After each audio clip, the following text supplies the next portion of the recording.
আমাদের কুমিল্লাতে মাইকে এলান করে 4টি মাজারে আক্রমণ করে মাজারগুলি ভেঙে দেওয়া হয়েছে। জোরে বলেন নাউজুবিল্লাহ। কিন্তু তোমাদেরকে দেখা যায় হিন্দুদের মন্দিরে, কথাগণ ঠিক কিনা? আমরা হিন্দু নয়, আমরা মুসলিম। আর ঘরে বসার কোনো সুযোগ নাই। ঘুমন্ত সিংহকে জাগিয়ে দিলে এলাকা কিন্তু একেবারে তছনছ করে দিবে, ঠিক কিনা বলেন? আমরা কখনো কারো গায়ে পড়ে লাগি না। আমাদেরকে বারবার আপনারা উস্কানি দিচ্ছেন, বারবার আমাদের উপরে অ্যাটাক করছেন।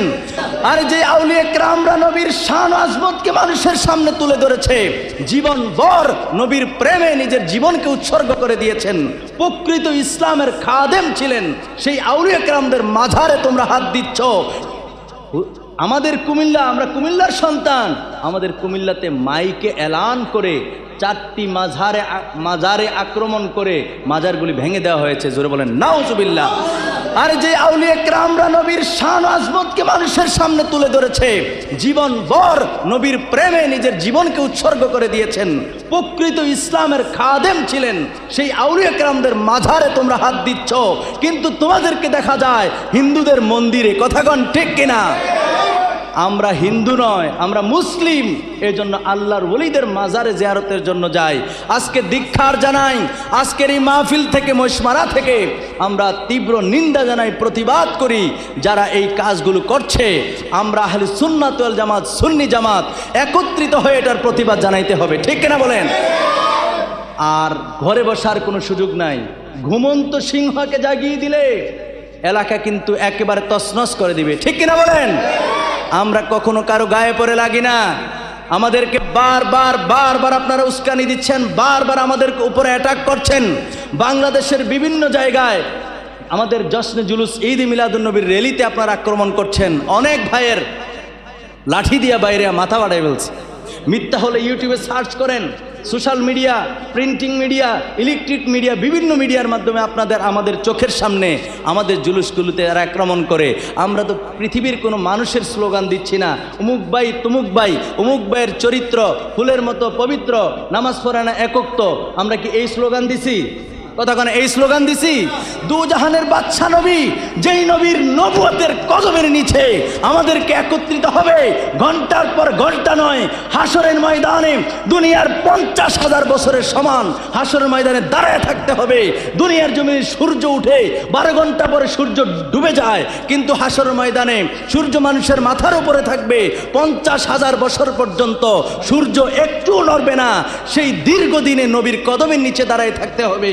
সেই নবীর জন্য রাস্তায় নেমেছি, জুলুস করি, মিলাদুন নবীর মাহফিল করি।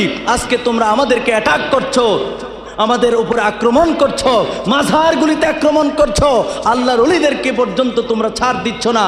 আমরা যদি কখনো রাস্তায় নেমে যাই, গোটা বাংলাদেশের মানুষ, তোমরা কিন্তু পলানোর জায়গা পাবে না, ঠিক কিনা বলে?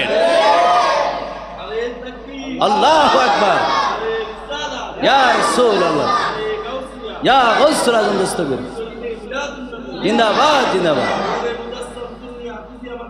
জিন্দাবাদ জিন্দাবাদ। ওলিদের মাঝারে কেউ যদি আক্রমণ করে, আমরা ঘরে বসে থাকবো না, আমরা এটার প্রতিবাদ জানাবো। কারা কারা রাজি আছেন 2 হাত তুলে দেখান।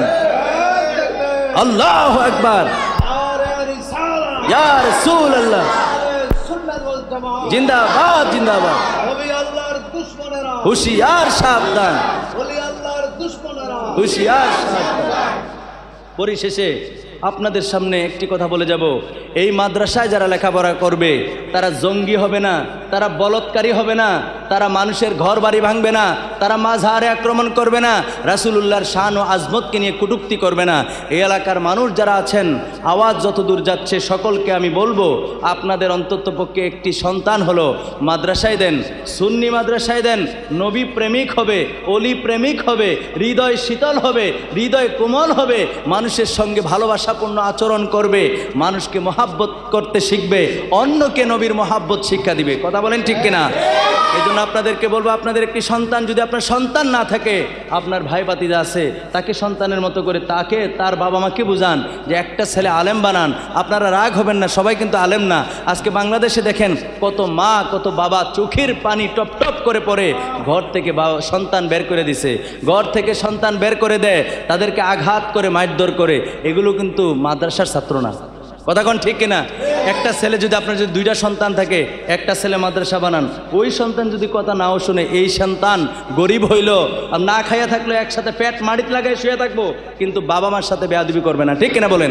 এই জন্য একটা সন্তানকে আলেম বানান, আলেমের পিতা হন, আলেমের পিতা না হইতে পারেন আলেমের ভাই হন, আলেমের ভাই হতে না পারেন আপনি আলেমের বন্ধু হন, আলেমের সহবতে থাকেন, মাদ্রাসাকে ভালোবাসেন, আলেমদেরকে ভালোবাসেন। আপনার সন্তান নাই, সমস্যা নাই, আপনি যদি মাদ্রাসাকে ভালোবাসেন, বিভিন্ন মাধ্যমে মাদ্রাসাকে ভালোবাসার অনেক মাধ্যম আছে না নাই? মাদ্রাসা হলো আমার নবীর ঘর, যদি বলেন নবীকে ভালোবাসি তাহলে নবীর ঘর মাদ্রাসাকে ভালোবাসতে হবে, ঠিক কিনা বলেন? এইটাই আমার কথা, কারণ সে সুন্নত মোতাবেক নিজের জীবনকে গড়ে তুলবে এবং সঠিক পথে চলবে, সঠিক আকীদায় থাকবে। আপনাদেরকে আমি এ আহ্বান রেখে আমার আলোচনার সামনে দিকে পারছি না। এদেরকে মায়া করবেন, মহাব্বত করবেন, এদের কোনো সমস্যা আছে কিনা দেখবেন, মাদ্রাসায় কোনো ত্রুটি হচ্ছে কিনা, কোনো ঘাটতি আছে কিনা, খাওয়ান দাওয়ান ঠিকমতো হচ্ছে কিনা, আপনি 3 বেলা খাবার খাচ্ছেন, এদের খাবারটা ঠিকমতো হচ্ছে কিনা, নাকি কোথাও কোনো সমস্যা হচ্ছে, এগুলো আপনাদের এই এলাকার মানুষ দেখার আপনাদের দায়িত্ব, ঠিক কিনা বলেন? আমার ভাই মাওলানা কি যেন হবে সাহেব নাম,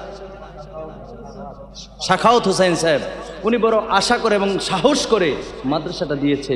সুতরাং আপনাদের অবশ্যই আপনাদেরকে মিলেমিশেই করেছে, কিন্তু আমি তো একটু দূরের মানুষ, তারপর আমি আমার অবস্থান থেকে আহ্বান করে গেলাম মাদ্রাসার জন্য স্টুডেন্ট আরও বাড়ে, যদি আরও বাড়ে এরা কখনো আপনার অনৈতিক কাজে লিপ্ত হবে না। আমি একটু আগেও বললাম তারা জঙ্গি হবে না, মাজার আক্রমণ করবে না, নবীর শানে বেয়াদবি করবে না, গুস্তাকে রাসূল হবে না, মানুষের অন্যের দিকে বাঁকা নজরেও তাকাবে না, তাদের হৃদয় হবে কমল, তারা নবী প্রেমিক হবে, তারা অলি প্রেমিক হবে, তারা মানুষকে ভালোবাসতে শিখবে, নবীর মোহাব্বত সুন্নতে নবীজির আদর্শ অন্যকে শিক্ষা দিবে, ঠিক কিনা বলেন? আল্লাহ পাক রব্বুল আলামিন এই মাদ্রাসাকে কবুল করুক, পড়ে আমিন। এই মহিষমারা নূরে মুজাসসাম মাদ্রাসাকে কবুল করুক, পড়েন আমিন। যিনি শিক্ষা দিচ্ছেন আল্লাহ পাক রব্বুল আলামিন তিনাকে কবুল করুক, পড়েন আমিন। আমি আর কথা দীর্ঘায়িত করছি না, আসুন নবীজিকে দাঁড়ায় একটু সালাম জানাই, ইয়া নবী। আরেকটা আছে না?